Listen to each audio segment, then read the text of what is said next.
Tips from the ER. Code black.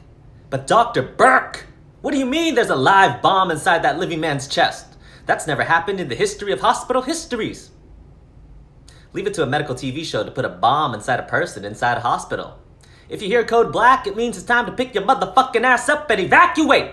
There's a bomb in the building, and you don't want to be there when it goes kaboom. It's probably one of the worst things that could happen to a hospital, right next to being crushed by a once-in-a-lifetime pandemic while running out of masks, gowns, and beds to take care of patients. Even if you didn't know what it means, hearing code black can easily put someone on edge. If we're trying to use codes to prevent panic amongst patients, might I suggest we change bomb threat to code bubbles? There's a bomb, code bubbles. Tips from the ER. Fevers. People, if you have a fever, don't be a motherfucking hero. Take the damn medications. Tylenol, Motrin, Advil, they sell it at every store for a reason. So you don't have to sit in the ER lobby for 3 hours waiting for us to give you 1 dose of it.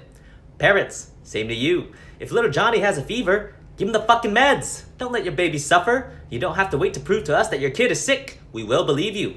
Also, please actually try to measure your temperature. Saying you feel hot is not an accurate way to measure a fever, which, by the way, is 100.4 degrees Fahrenheit or 38 degrees Celsius and above. Anything below that, not really a fever. The most accurate way to check your temp is through your butt. Hospitals have separate thermometers for your butt and your mouth, so the next time the nurse is checking your temp, make sure they grab the right one, or it's gonna taste funny. Tips from the ER. COVID vaccine, part 2. Guess who just got their second dose? That's right, motherfuckers! It's been exactly 24 hours, and since then, I feel fantastic. I love vaccines. I think they work. For those of you who disagree, what do you think happened to polio, smallpox, tetanus, measles, mumps, rubella, pertussis, hepatitis, diphtheria, rotavirus? You think they all just woke up one day and decided to stop killing you and your kids? Or did we get vaccinated?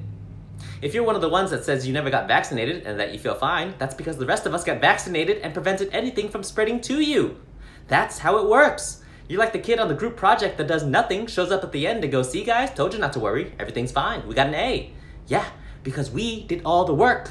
We made sure to look out for ourselves, which fortunately or unfortunately benefited you.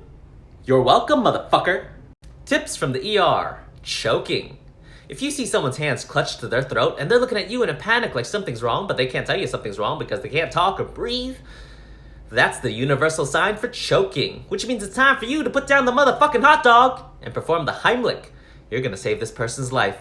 What you're gonna wanna do is stand behind them and put your fist somewhere between their belly button and their breastbone. Don't try too hard to find these. The person's already choking. No need to torture them anymore by tickling their navel or feeling up their boobs. Just get your fucking fist somewhere between there. Hug them real close like it's the last hug of your life, and use your other hand to shove that fist into their stomach, up their chest in one forceful motion. Don't be afraid to be a little rough. You're trying to save this person's life. Hug them like you hate them. Also, remember to first ask if they're actually choking or if they need help. Nothing's more awkward than having to explain why you're shoving a stranger's backside into your pelvis for no reason. Good luck, motherfuckers. Tips from the ER. Code pink. If you've already been in the ER for 5 hours getting your finger sewn up because you had a little accident with a kitchen knife, be prepared to be there a little longer. If there's a code pink, we're locking this bitch down. No one's leaving because there's a baby missing. That's right, we couldn't get the slime off of it fast enough before somebody decided your baby was too cute not to take home. Code pink means someone stole a baby or the nurse accidentally gave it to the wrong mother. Either way, we can't find them and we're blaming everybody until the little poop monster shows back up. You can bet I'll be in the hallways looking at you, looking at me, looking for a baby. If you happen to see somebody holding a bundle of blankets with an umbilical cord hanging out of it, notify your nearest hospital personnel. If you happen to be holding a baby, you might get tackled. Even if that baby is yours, we can't take any chances. No hard feelings.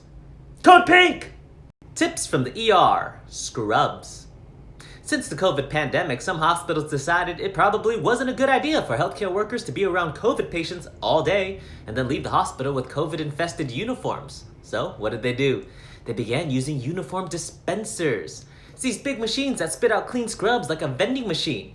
You get to the hospital with your clean clothes, you grab a clean pair of scrubs, get your ass to work, and when you're done, you put your nasty scrubs back in the machine, and you leave the hospital COVID-free.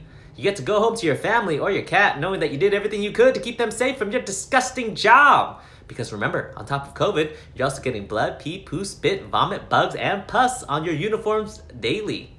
It's kind of gross, but hey, who's complaining? It's part of the job. And I'm a sucker for compliments. You keep calling me a hero, and I'll keep letting you spit on me. Tips from the ER. Code SILVER. Away! Code SILVER means someone in the hospital has a weapon and they're on the loose. So hide your kids, hide your wife, and hide your husband, because there's no telling what's gonna happen. This dangerous person could have a gun, a samurai sword, or a rubber duck. You never know. The wrong items in the right hands could be fatal. But it's probably a gun. Regardless, you need to be on high alert. So drop your shit and get to safety, motherfuckers! Not your literal shit, of course. Scared as you might be, you don't want to leave a trail for the shooter to come find you. Get to a hiding spot, lock the doors, and for the love of God, silence your phones. For another video on Code Silver, check out Dr. Karan Rajan's hilarious version. Tips from the ER. Calling for advice. Are you calling the ER for medical advice because you're scared and don't know what to do? Did WebMD tell you that you're dying and you're calling us to confirm so you can set up your funeral arrangements? Well, I'm here to respectfully let you know that we're not going to tell you jack diddly squat over the phone.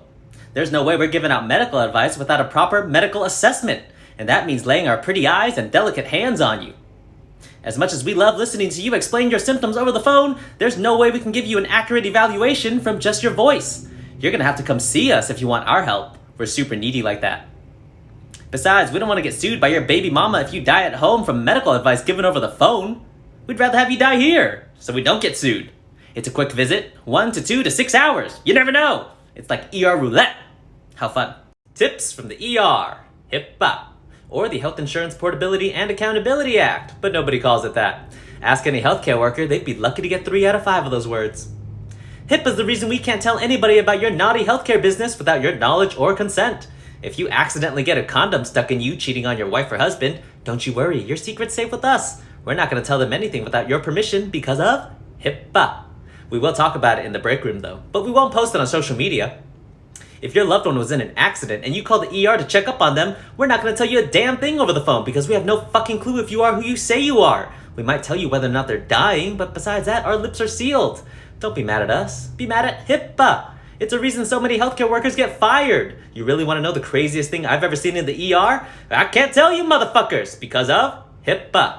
You're just going to have to wait till I get fired, which at this rate seems pretty soon.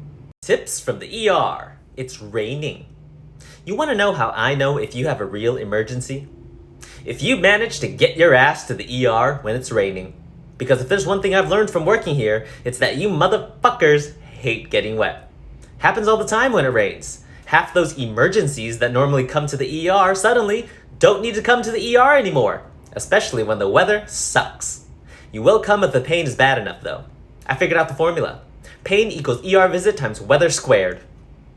Don't get me wrong, we still get a bunch of ambulances, so we're not totally kicking back, but if you need to come to the ER and you're wondering if we're busy, check if it's raining. Chances are the waiting room is empty and we're gonna get you in and out in no time. Ooh, in and out. Yum.